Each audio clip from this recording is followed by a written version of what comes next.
Bien-aimés dans le Seigneur, nous rendons grâce à Dieu pour sa parole. Sa parole est un médicament pour la santé physique, spirituelle de notre âme et également de notre esprit.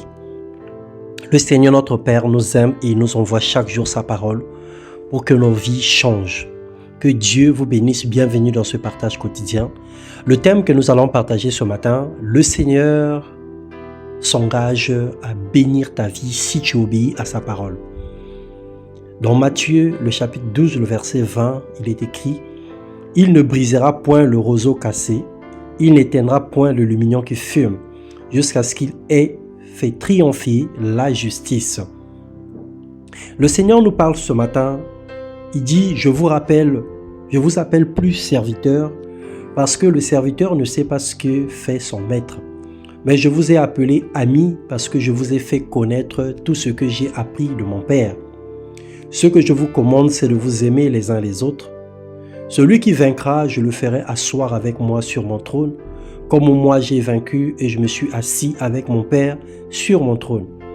Voici ce que dit le Saint, le véritable, celui qui a la clé de David, celui qui ouvre et personne ne fermera, celui qui ferme et personne n'ouvrira. Mais ceux qui s'engagent dans les voies détournées, que l'Éternel les détruise avec ceux qui font le mal, que la paix soit sur Israël. Si l'Éternel ne bâtit la maison, ceux qui la bâtissent travaillent en vain.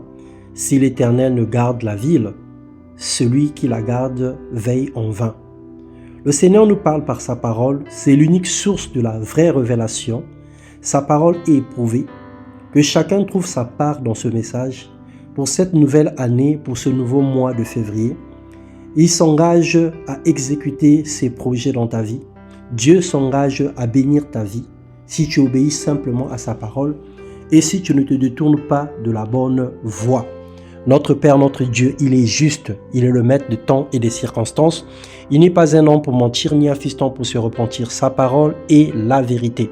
Alors le choix nous appartient. Le Seigneur a fait sa part et c'est à nous de faire notre part.